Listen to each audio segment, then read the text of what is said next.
If you are finding it difficult to let go of the past, if you're a person that is having trouble let going of specific people that you've dealt with in the past, like whatever connection, if you find it hard or if you are struggling with letting go of the past, this video is for you. There's a spider, hold on. So whenever it comes to getting to a place where you can confidently let go of the past, it's a gradual thing and it is a process. It is not always something that is going to happen overnight, and that's also why it's important to never compare your progress with certain things to another person, because everyone is different and everything's so complex, specific to each individual with how they decide to react to something and deal with certain things. And that contributes towards how well they will deal with certain situations. Everyone is different and everyone moves at their own pace. Do not compare your healing process to another person, because that can lead to you being discouraged about why you're not at a certain place yet. Certain things take more time than other things. And when it comes to healing is a slow process with certain things. And it is important that you do not try to, it's important that you don't try to force yourself to be in a place that you might be seeing other people at, because of you feeling like, since maybe you guys are the same age, or maybe you guys went through a similar thing and this person is healed and you feel like you're not healed yet, and so you feel like you have to force yourself to get there. I'm just relaying the message to you that some things take longer than other things, and every individual is different. So do not compare your progress to another person. You are your own individual and they are their own individual. If you are finding it hard to let go of a person in the past, if you're finding it hard to let go of a person in the past, and you might ask yourself, why do I feel that I still have such strong feelings for this individual? Or why do I feel like I'm still so drawn to that situation that happened in the past? Why do I feel like I still may want something from this individual? It's a really good thing to speak to yourself and ask yourself those questions. You might say things like, this person made me happy. I was the happiest I've ever been in my life with this person. This person made me feel the best I have ever felt in my life. They have brought a lot of value in my life. Or I used to have so much fun with this individual. I just really loved and cared about this individual. My family loved this person. I feel like I might not find anyone better than this person. A lot of times, it's really not that at all. You think that it's that because you don't have an understanding that whatever you felt like you were getting from that person, that you can actually provide that for yourself. And what I mean by that is that if you feel like your happiness lies within that person, that's why you feel so drawn to that person whenever they leave, because you have only allowed yourself to be happy from this individual. You are putting your happiness within this person and experiencing happiness. You're telling yourself that you're experiencing happiness whenever this person is around. So whenever they leave, it's like you're not happy anymore on your own. And you are responsible for your happiness. You are responsible for the way that you feel. You can control that. One thing is, if you know that you are in a place where you do not feel happy, where you feel sad, or you feel depressed, or you are just feeling low on just lower energy, you just do not feel like yourself, it's a good thing to journal and to ask yourself, why are you feeling that way?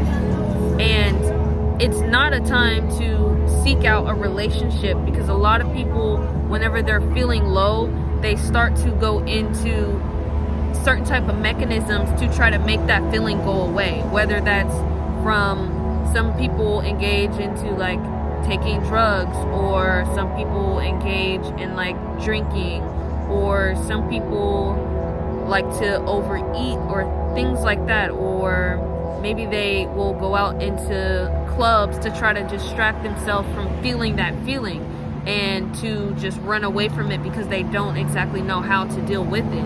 And people also go out and date whoever, and a lot of times they don't even care about the person that they're necessarily dating, because they just want somebody in their space to remove whatever that feeling is that they have on the inside that's making them feel low. And what you'll end up finding out is the situation probably will not work out, and then you'll be single again, and you might have regained some more damage from that particular situation, and then you'll go into being destructive towards yourself just because you're feeling low.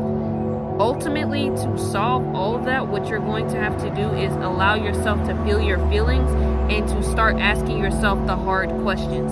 A lot of people like to avoid the hard questions because it's very uncomfortable to be that real with yourself, and it can be very uncomfortable, especially if you're not used to doing that, especially if you've never done it, and if you are surrounded by people who also don't do that.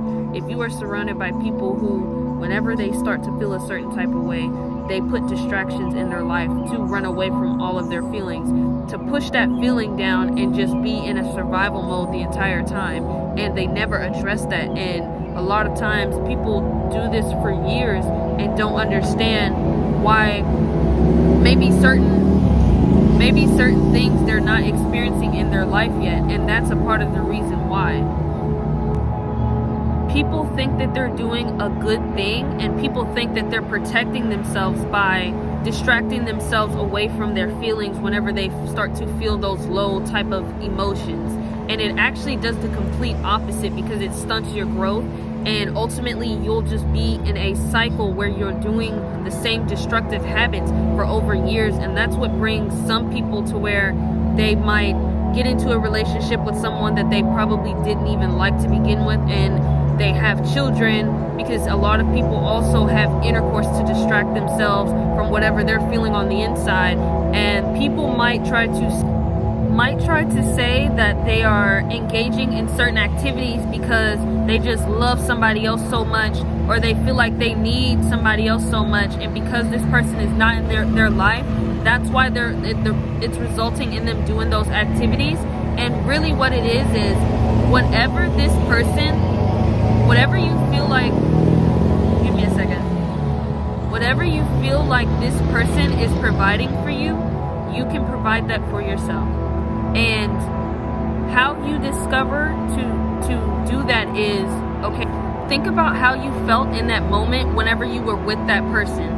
If it's a feeling of, I'll just use the example again, okay, I feel happy. What about this situation makes me feel happy? Because I have someone for me to express myself to. So you feel like you are being heard by another individual. So maybe because you have wounds, say that in childhood you never used to be listened to at all, like you used to be shut down whenever it came to expressing yourself, and so now in adult age you have that wound where you feel like people do not listen to you, or like what you have to say is not worthy, and that's a very sensitive thing for you. And so to be in a relationship where you felt like somebody was providing those listening ears for you, that healed a part of you. And I just wanted to say this, there are some things in relationships that can be healed. Like after you heal yourself to the extent that you can get it, there are some things in relationships that can also heal you. It's just a matter of if it's out of a need, like I don't feel right unless I have this person near me.